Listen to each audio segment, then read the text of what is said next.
Hi everyone, it's Michelle. Welcome back. So today I thought I would do another installment, if you will, of what I've been reading. I have not been reading as much lately as I have in the past because the weather has warmed up here and we've had a lot of time to be outside. So I don't typically read when I'm outside. I'm typically doing other things. So I have gotten through a few books, and so I thought I would share them with you today. The first book, these are actually in no particular order, but the first book I read was Grief is the Thing with Feathers by Max Porter.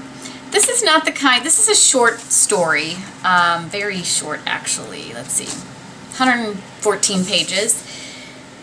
This is not the kind of book I would typically pick up and read, but I saw an interview with the author, actually, Max Porter. I saw him talking about this book and reading from it.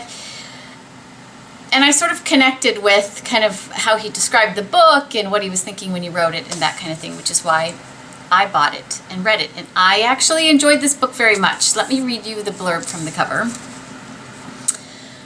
Once upon a time, there was a crow who wanted nothing more than to care for a pair of motherless children. In a London flat, two young boys faced the unbearable sadness of their mother's sudden death. Their father, a Ted Hughes scholar and scruffy romantic, imagines a future of well-meaning visitors and emptiness.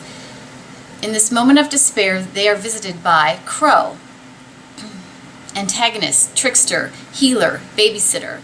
This sentimental bird is drawn to the grieving family and threatens to stay until they no longer need him.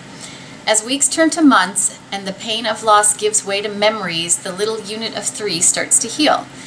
In this extraordinary debut, part novella, part polyphonic fable, part essay on grief, Max Porter's compassion and style combine to dazzling effect.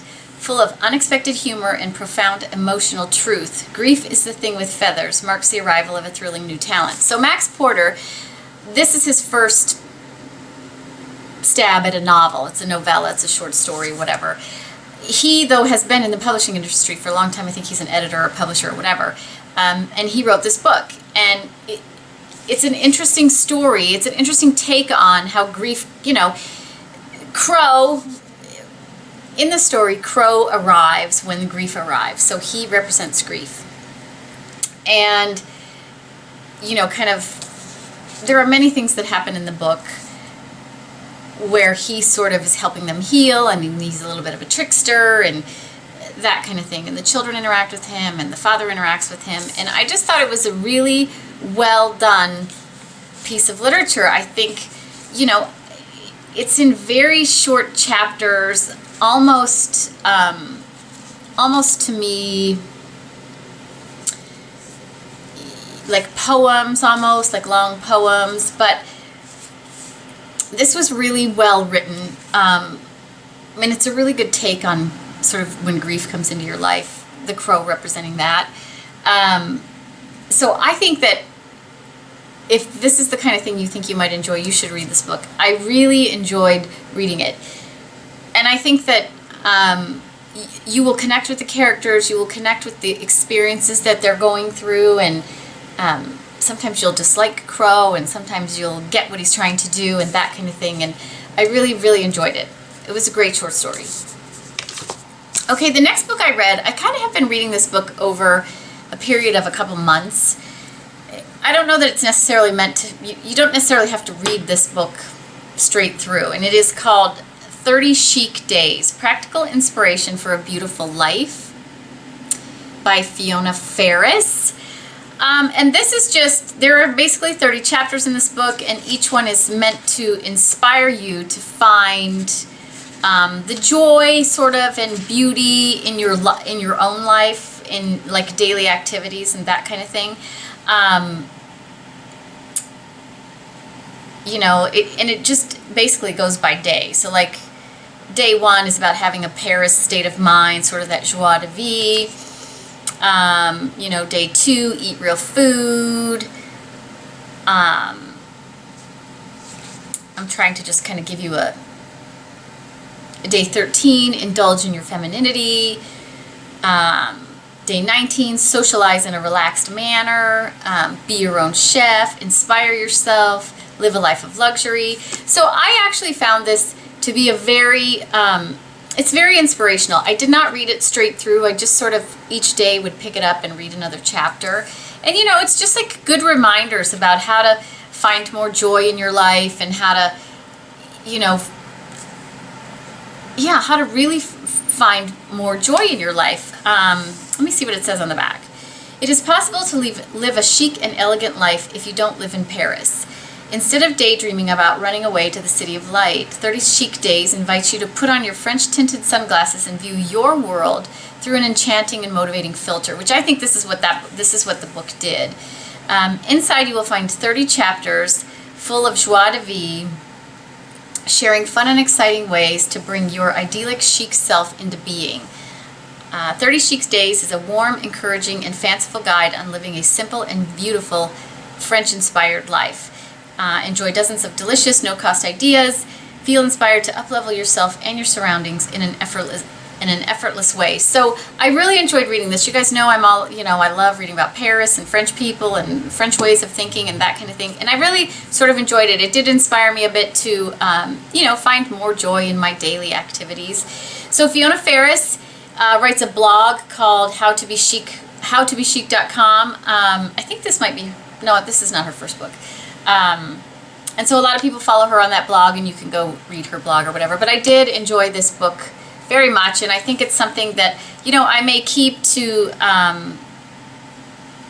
go back to and just sort of remind myself about, you know, finding joy in every day.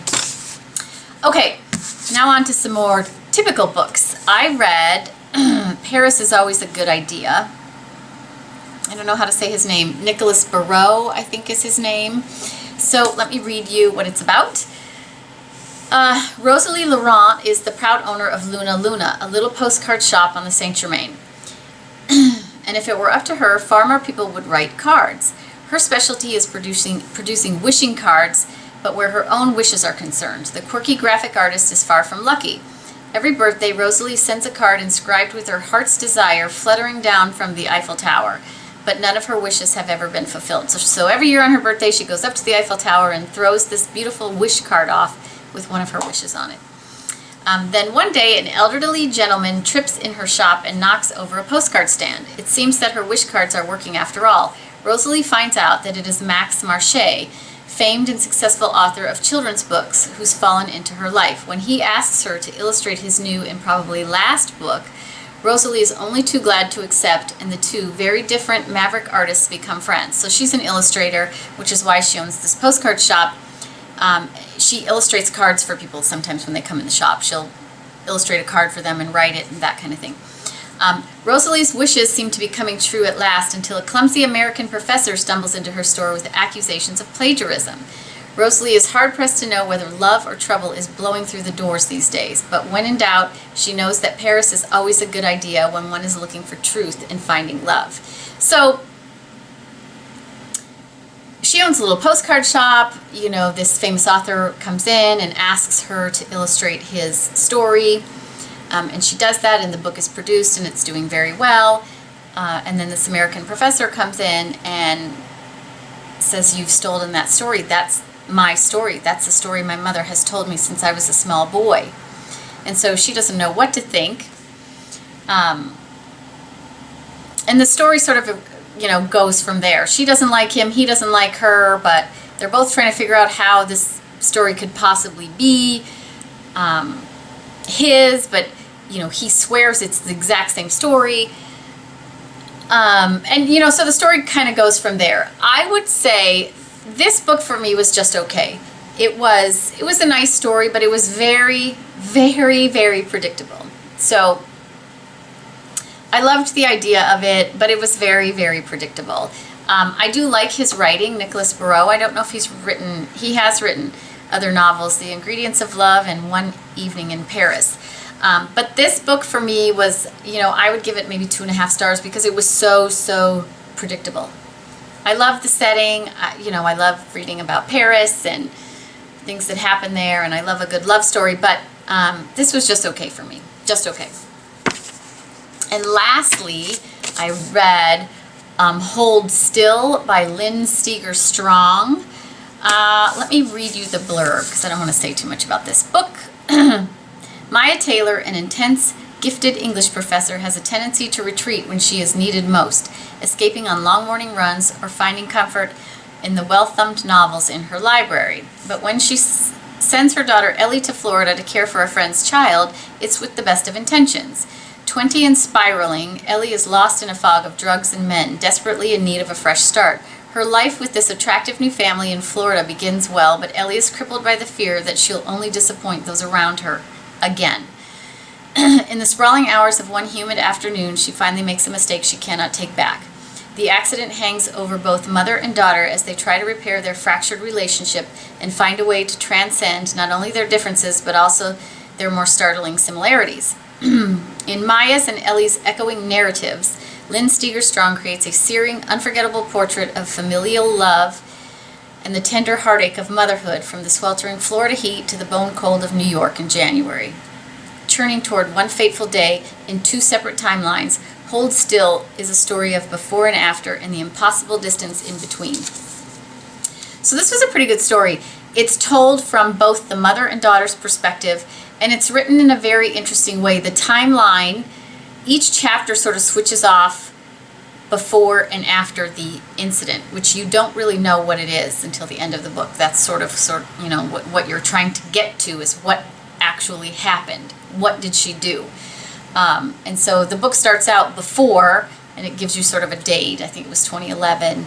And it gives a little story of what's going on, and then it says after, and you're now in 2013, and the mother is talking, and then the daughter is talking, and it keeps switching back and forth. So you're inching toward, the befores are inching toward the incident, and the afters are inching toward sort of the mother and daughter figuring out how they're going to come back together, or if they can. The whole family, really.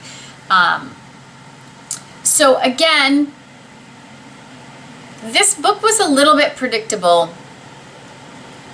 Once you got into it, you kind of knew what was coming. You just didn't know how it was going to happen. But it was, I liked how it was written. I liked how it was like told from two perspectives. So you got sort of the mothers, and I think if you're a mother with a teenage daughter, you'll really connect with this mother. I didn't so much connect with the mother, but I got, like, it was written so well. I got her emotion and why she was so, she so struggled with what happened and why does she still feel the way she does, and how to hold her family together, because she's married and she has a son as well, and she sent the daughter down there, so she's got some guilt over that, and then everything that happened, she's got guilt over that, and then the daughter is a teenage girl who's struggling with who she is, and I think it's sort of typical teenage angst. And yes, maybe off more than some teenagers because she gets involved with drugs and boys, but a lot of teenagers in our world today do get involved with drugs and boys, and so, her mother's trying to figure out how to deal with that, and her way is to get her away from the people who she thinks influence her with the drugs and boys and send her to live with her friend in Florida. And so the whole book is about that story and leading up to the before and then the incident and how they try to come back together. So I enjoyed this. I think if you like stories like that, this is a good book. It's a quick read, very easy to read. I did keep picking it up and going back to it because I wanted to know. I had a feeling I knew what was going to happen, but I wanted to know what really happened, and so I kept reading. But it was a little bit predictable. However, I enjoyed reading about, the mother and daughter relationship and that kind of thing. So, Hold Still. I actually recommend this. I would give this probably 4 stars, 3.5, 4 stars. It was good. I liked it. I don't think it's available in paperback yet. I think it's pretty new. I'm not quite sure where I got this book because I haven't been book shopping in a while. But anyway, loved it. Okay, so that's all I've been reading. I am currently trying to finish The Luckiest Girl Alive, so I will talk about this in my next, I'm about 3/4 of the way through this, but I don't want to talk about it yet because I'm still a little undecided about the book. It's taken me a long time. Like, I tried to read it, couldn't get through it, so I picked this one up, and then I went back to this. And at a certain point in the book, it sort of sucks you in finally. But I like to be, like, if it doesn't suck me in the first 50 or 60 pages, I have a hard time going back to it. But I will talk more about this in my next video about books. So that's what I've been reading. Hopefully you found this helpful and you enjoyed hearing about these books. If you have read any of these books, please let us know what you thought. If you have any great books that you've finished recently and you want to share them with us, please do that in the comments. I know everybody loves to read what everybody else is reading, so that's good. That is it for today. I hope everybody's having a fantastic day, and I will talk to you all again soon.